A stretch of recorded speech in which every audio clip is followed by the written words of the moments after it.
మహాలయ పక్షం అసలు అంటే ఏంటనే అది మా భక్తులకు కూడా తెలియపరచండి, మా వ్యూవర్స్. అసలు మహాలయ పక్షం అంటే ఏంటి?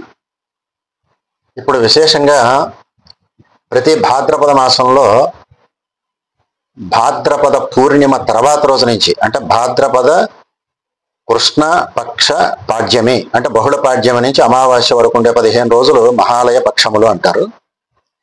ఇవి పెద్దల్ని తరింపజేసేటువంటి 15 రోజులుగా పరిగణిస్తారనమాట.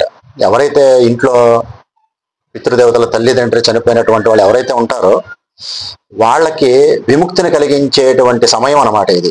అంటే ఇంట్లో ఎవరైనా పెద్దవాళ్ళు చనిపోయినప్పుడు అది సరిగ్గా ఒక సమయాన్ని నిర్దిష్టంగా రాసుకోలేకపోవటం, లేదా అది మర్చిపోవటం, లేదా ఏదైనా కారణం చేత చేయలేకపోవటం, మర్చిపోవడం అట్లాంటివి ఏమైనా ఉన్నప్పుడు ఈ భాద్రపద బహుళ పాడ్యం నుంచి అమావాస్య వరకు ఉండేటువంటి 15 రోజుల్లో ఆ గతించినటువంటి వాళ్ళు ఏ తిథిన కాలం చేశారో మళ్ళా ఆ తిథి ఉంటుంది. 15 రోజుల్లో తప్పకుండా మనకు ఉన్న 15 తిథులే ఒకటి శుద్ధంలో శుక్లపక్షంలో ఉంటాయి, బహుళపక్షంలో ఉంటాయి. కాబట్టి ఆ తిథిని మనం ప్రామాణికంగా తీసుకొని ఆ మహాలయ పక్షంలో ఆ 15 రోజుల్లో ఏ రోజు మహాలయ పక్షంలోనే పితృకార్యం ఎందుకు చేయాలి అసలు? అంటే అది పెద్దలకని నిర్ణయించినటువంటి పక్షం కాబట్టి, అది తల్లిదండ్రులకి మోక్షాన్ని కలగజేసేటువంటి పక్షము రోజులు 15 రోజులు. వాటిని పితృకార్యాన్ని నిర్వర్తించడం కోసంగా పరిగణించబడినటువంటి రోజులు అవి. ఓకే. అందుకని మనం మామూలుగా ప్రతి మాసికము లేదా త్రైపక్షికము లేదా సంవత్సరికము ఆ తర్వాత తిథి మనం ఎన్ని చేసినా మనం చేసిన దాంట్లో అరా కొర ఏదైనా లోపం చేసి ఉంటామనేటువంటి భావనతో కూడా ఈ మహాలయ అమావాస్య చాలా ప్రీతికరమైనటువంటిది, చాలా ఇష్టమైనటువంటిది. ఎవరు ఏ రోజు పెట్టినా పెట్టకపోయినా అమావాస్య రోజు మాత్రం తప్పకుండా నిర్వర్తించడానికి అర్హత ఉన్నటువంటి రోజు మహాలయ అమావాస్య. ఓకే. కాబట్టి ఆ రోజున పెద్దలు ఎవరైతే తెలిసి తెలియక చేసినటువంటి పాపకర్మ భూయిష్టముల చేత కొంత దూరం మాత్రమే ప్రయాణం చేస్తారు. చనిపోయిన తర్వాత వాళ్ళ జీవి కొంత దూరం మాత్రమే ప్రయాణం చేస్తుంది.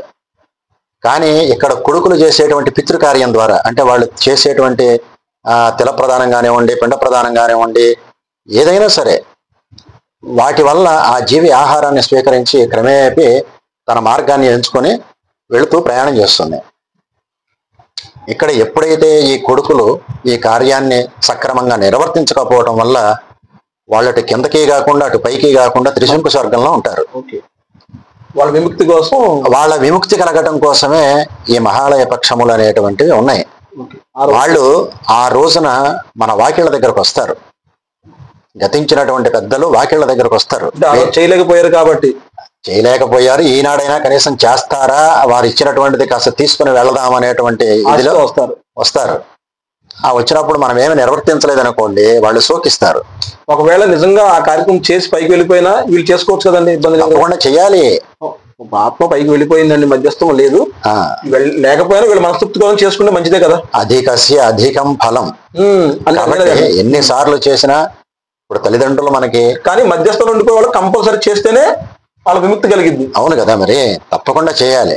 వాళ్ళు అలా గనక మనం నిర్వర్తించకపోవడం వల్ల వాళ్ళు గనక ఎప్పుడైతే శోకిస్తారో, ఎప్పుడైతే బాధాతప్త హృదయంతో ఉంటారో వాళ్ళు వెళ్తూ మనల్ని శపిస్తారు.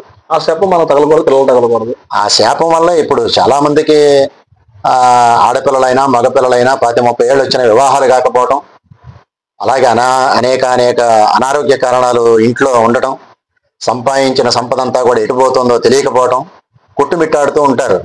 కానీ ఎన్ని దేవాలయాలు తిరిగినా, ఎన్ని తీర్థయాత్రలు చేసినా, ఎన్ని తీర్థ స్నానాలు ఆడినా పితృకార్యాన్ని మించింది లేదు.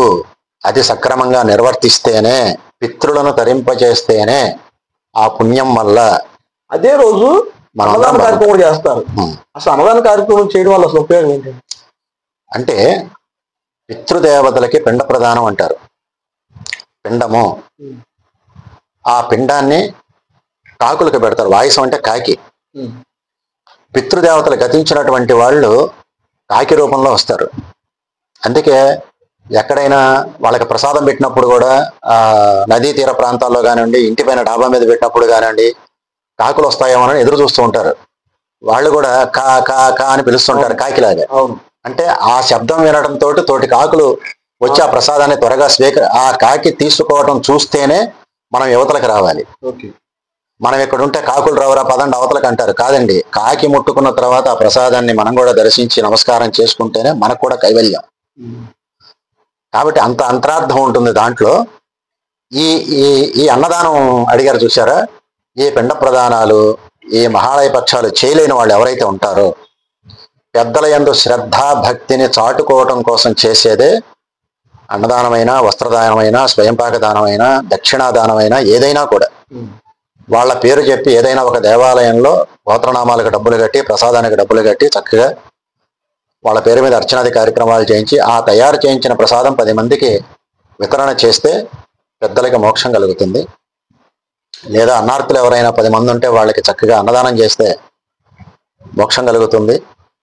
ఏదైనా ఒక 10 మంది ఆడవాళ్ళకి వస్త్రదానం చేస్తే, మగవాళ్ళకైనా వస్త్రదానం చేస్తే మోక్షం కలుగుతుంది.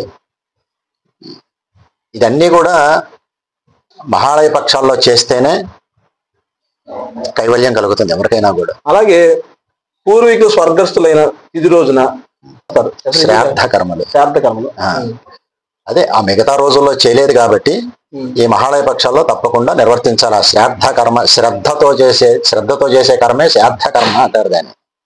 శ్రాద్ధము అంటే శ్రద్ధ.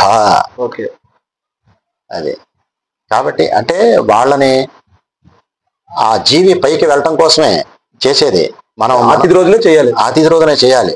కానీ ఇవన్నీ ఎవరు గుర్తు పెట్టుకోవటం లేదు కదా ఇప్పుడు. గుర్తుండవు. ఎందుకు చేయాలి? వాళ్ళు గతించింది ఆ తిథి రోజు కాబట్టి ఆ తిథి వచ్చినప్పుడు తప్పకుండా చేయాలి. ఇవాళ మన పుట్టినరోజు అండి, ఆ పుట్టినరోజు ఎప్పుడు చేసుకోవాలి? పుట్టినరోజు చేసుకోవాలి అంతే. గతించారు కాబట్టి గతించే రోజున తిథినే మనం పెట్టాలి. అలా పెట్టలేని సమయంలో ఒకవేళ వాళ్ళకి కుదరక గాని మర్చిపోయి గాని ఏదైనా ఒక కారణం చేత పెట్టలేనటువంటి సమయంలో ఈ మహాలయ పక్షాలలో ఈ పాడ్యమి, విధియ, తదియ, చవితి, పంచమి, షష్ఠి, సప్తమి, అష్టమి, నవమి, దశమి, ఏకాదశి, ద్వాదశి, త్రయోదశి, చతుర్దశి ఈ 14 రోజులు వదిలిపెట్టినా కనీసం అమావాస్య రోజున ఆ ఒక్కరోజు వాళ్ళ పేరు మీద చక్కగా మనకు చేతనైంది ఏదో ఒకటి. ఇప్పుడు మీరు అన్నారు కదా అన్నదానం అన్నారు, అన్నదానం చేయొచ్చు, వస్త్రదానం చేయొచ్చు, దక్షిణదానం చేయొచ్చు, బ్రాహ్మణులకి దక్షిణ తాంబూలాలు ఇవ్వచ్చు, స్వయంపాకాలు ఇవ్వచ్చు. ఏ కారణం చేతనైనా ఒక్కసారి వాళ్ళనట్ట స్మరణ మాత్రము చేత పెద్దల్ని ఒక్కసారి తలంచినంత మాత్రము చేతనే వాళ్ళ ఆశీస్సులు మనకు మెండుగా ఉంటాయి. వాళ్ళ అనుగ్రహం వల్ల మనం బాగుంటాము, మన సంతానం బాగుంటుంది, మన తరతరాలు వాళ్ళంతా బాగుంటారు. చాలా సంతోషం అండి. అసలు మహాలయ పక్షం గురించి ఎవరికి తెలియని విషయాలు, చాలా విషయాలు మాకు మా ఛానల్ ద్వారా మీరు తెలియపరిచారు. దీనికి చాలా ధన్యవాదాలండి. జై శ్రీమన్నారాయణ.